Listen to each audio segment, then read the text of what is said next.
March 28ನೇ ತಾರೀಕು ಬೆಂಗಳೂರಿನ Chinnaswamy ಸ್ಟೇಡಿಯಂನಲ್ಲಿ Sunrisers Hyderabad ಹಾಗೆ ರಾಯಲ್ ಚಾಲೆಂಜರ್ಸ್ ಬೆಂಗಳೂರು ತಂಡದ ನಡುವೆ IPLನ 19ನೇ ಆವೃತ್ತಿಯ ಫಸ್ಟ್ ಮ್ಯಾಚ್ ನಡೆಯುತ್ತೆ.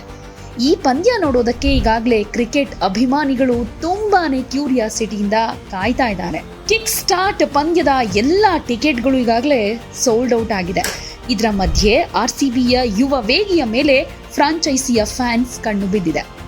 ಈ ಸಲ ಹರಾಜು ಪ್ರಕ್ರಿಯೆಯಲ್ಲಿ 5.8 ಕೋಟಿ ರೂಪಾಯಿಗೆ RCB ಪಾಲಾದ ಮಂಗೇಶ್ ಯಾದವ್ ಮೇಲೆ ಅಂತೂ ತುಂಬಾನೇ ಎಕ್ಸ್ಪೆಕ್ಟೇಷನ್ ಇದೆ. ಲಾರಿ ಚಾಲಕನ ಪುತ್ರ ಮಂಗೇಶ್ ಕಡು ಬಡತನದಲ್ಲಿ ಅರಳಿರೋ ಪ್ರತಿಭೆ. ಕುಟುಂಬದ ಹೊಟ್ಟೆ ತುಂಬಿಸೋದಕ್ಕೆ, ಜೀವನ ಸಾಗಿಸೋದಕ್ಕೆ ಲಾರಿ ಚಾಲಕರಾಗಿ ಸೇರ್ಕೊಂಡ ಮಂಗೇಶ್ ಅವರ ತಂದೆ ಕಷ್ಟದ ಹಾದಿಯ ಮಧ್ಯೆಯೂ ಮಗನ ಭವಿಷ್ಯ ರೂಪಿಸೋದಕ್ಕೆ ಪಟ್ಟ ಶ್ರಮ ಮಾತ್ರ ಅಷ್ಟಿಷ್ಟಲ್ಲ. ಮಂಗೇಶ್ ಯಾದವ್ ಕಡು ಬಡತನದ ಹಿನ್ನೆಲೆಯಿಂದ ಬಂದಿರೋ ಯುವಕ. ಬಾಲ್ಯದಿಂದಲೇ ಒಬ್ಬ ಯಶಸ್ವಿ ಕ್ರಿಕೆಟರ್ ಆಗಬೇಕು ಅಂತ ಮೈದಾನದಲ್ಲಿ ಶ್ರಮಿಸ್ತಾ ಇದ್ದ ಪುತ್ರನ ಕ್ರಿಕೆಟ್ ಕನಸನ್ನ ನನಸಾಗಿಸಿದ್ದೇ ಅವರ ತಂದೆ. ಬೆಳಗ್ಗೆನೆ 3 ಗಂಟೆಗೆ ಎದ್ದು ಅಪಾಯಕಾರಿ ರಸ್ತೆಗಳಲ್ಲಿ ಡ್ರೈವಿಂಗ್ ಮಾಡ್ತಾ ಹಣ ಉಳಿಸಿರೋ ಅವರು ಮಂಗೇಶ್ ಕ್ರಿಕೆಟ್ ಕೋಚಿಂಗ್ ಹಾಗೆ ಉಪಕರಣಗಳಿಗೆ ಬೇಕಾಗೋ ಖರ್ಚನ್ನ, ತಮ್ಮ ಆಸೆಗಳನ್ನ ಬದಿಗಿಟ್ಟು ಮಗನ ಭವಿಷ್ಯಕ್ಕಾಗಿ ನೋಡ್ಕೊಂಡ್ರು. ಹಣ ಹೊಂದಿಸೋದಕ್ಕೆ ತುಂಬಾನೇ ಕಷ್ಟಪಡಬೇಕಾಯ್ತು ಅಂತ ಈ ಹಿಂದೆ ತುಂಬಾ ಸಲ ಹೇಳ್ಕೊಂಡಿದ್ದಾರೆ. ಕೆಲವೊಂದ್ಸಲ ರಾತ್ರಿ ನಿದ್ರೆ ಬರ್ತಾ ಇರಲಿಲ್ಲ. ಮಗನಿಗಾಗಿ ಹೇಗೆ ಹಣ ಹೊಂದಿಸೋದು ಅಂತ ಯೋಚನೆ ಮಾಡ್ತಾ ಇದ್ದೆ. ಟ್ರಕ್ ಚಾಲಕನ ಜೀವನ ತುಂಬಾ ಕಷ್ಟ. ನಮಗೆ ಸರಿಯಾದ ಟೈಮ್ಗೆ ತಿನ್ನೋದಕ್ಕಾಗೋದಿಲ್ಲ, ಸ್ನಾನ ಮಾಡೋದಕ್ಕೆ ಟೈಮ್ ಇಲ್ಲ, ಟ್ರಕ್ ತುಂಬಿದಾಗ ಲೋಡ್ ಮಾಡೋದ್ರ ಬಗ್ಗೆ ಯೋಚನೆ ಮಾಡಬೇಕು, ಅದೇ ಖಾಲಿ ಆದಾಗ ಅದನ್ನು ತುಂಬಿಸೋ ಕಡೆ ಯೋಚನೆ ಮಾಡಬೇಕು, ಹೀಗೆ ಆಗೋಗಿದೆ ಜೀವನ ಅಂತ ಭಾವುಕರಾಗಿ ಹೇಳ್ಕೊಂಡಿದ್ರು. 2025ರ ಮಧ್ಯಪ್ರದೇಶ T20 ಲೀಗ್ನಲ್ಲಿ ಮಂಗೇಶ್ ಅದ್ಭುತ ಪ್ರದರ್ಶನ ಕೊಟ್ಟರು.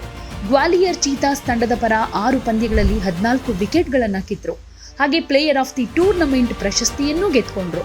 ಮಂಗೇಶ್ ಅವರ ಅದ್ಭುತ ಪ್ರದರ್ಶನವನ್ನ ಗಮನಿಸಿದ Mumbai Indians, Delhi Capitals, Rajasthan Royals ಮತ್ತು ರಾಯಲ್ ಚಾಲೆಂಜರ್ಸ್ ಬೆಂಗಳೂರು ಸೇರಿದ ಹಾಗೆ ಒಂದಷ್ಟು IPL ಫ್ರಾಂಚೈಸಿಗಳು ಅವರನ್ನ ಟ್ರಯಲ್ಸ್ಗೆ ಇನ್ವೈಟ್ ಮಾಡಿತು.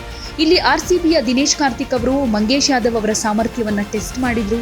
ಡೆತ್ ಓವರ್ಗಳಲ್ಲಿ ಬೇರೆ ಬೇರೆ ರೀತಿಯಲ್ಲಿ ಇಂಪ್ರೆಸ್ ಮಾಡಿದ್ದೇ ತಡ ಅವರು RCBಗೆ ಸೆಲೆಕ್ಟ್ ಆದರು. ಈಗ ನಾನು ಕ್ರಿಕೆಟ್ ಆಡ್ತಿದ್ದೀನಿ ಅಂದರೆ ಅದಕ್ಕೆ ಪೂಲ್ ಚಂದ್ ಸರ್ ಕಾರಣ ಅಂತ ಮಂಗೇಶ್ ಹೇಳ್ಕೊಂಡ್ರು. ಡೆಲ್ಲಿಗೆ ಹೋದಾಗ ನನ್ನ ತಂದೆ ತುಂಬ ಕಷ್ಟಪಟ್ಟು 24,000 ರೂಪಾಯಿ ಹೊಂದಿಸ್ಕೊಟ್ರು. ಆಶ್ಚರ್ಯ ಅಂದರೆ ಆ ಪೂರ್ತಿ ಹಣ ಫಸ್ಟ್ ತಿಂಗಳಲ್ಲೇ ಖರ್ಚಾಯಿತು. ಅದು ಹೇಗೆ ಅನ್ನೋದೇ ನನಗೆ ಗೊತ್ತಿಲ್ಲ ಅಂತ ಹೇಳ್ಕೊಂಡ್ರು. 5.2 ಕೋಟಿ ರೂಪಾಯಿಗೆ ಖರೀದಿಯಾಗಿರೋ ಮಂಗೇಶ್ ಮೇಲೆ ಸದ್ಯ ಫ್ರಾಂಚೈಸಿ ಹಾಗೆ RCB ಅಭಿಮಾನಿಗಳ ಭರವಸೆ ಜಾಸ್ತಿ ಆಗಿದೆ.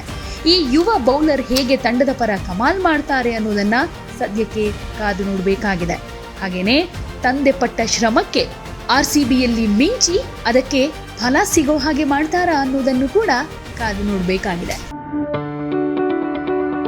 ಯಾವುದೇ ಸುದ್ದಿಯ ಅಪ್ಡೇಟ್ ಅನ್ನ ಮಿಸ್ ಮಾಡ್ಕೊಳ್ಬಾರ್ದು ಅಂದ್ರೆ ಈಗ್ಲೇ ಒನ್ ಇಂಡಿಯಾವನ್ನ ಸಬ್ಸ್ಕ್ರೈಬ್ ಮಾಡಿ. ನಿಮಗೆ ಬೇಕಾದ ಭಾಷೆಯಲ್ಲಿ ಎಲ್ಲಾ ಸುದ್ದಿ ತಿಳಿಬೇಕು ಅಂದ್ರೆ ಒನ್ ಇಂಡಿಯಾ ಆಪ್ ಅನ್ನ ಡೌನ್ಲೋಡ್ ಮಾಡ್ಕೊಳ್ಳಿ.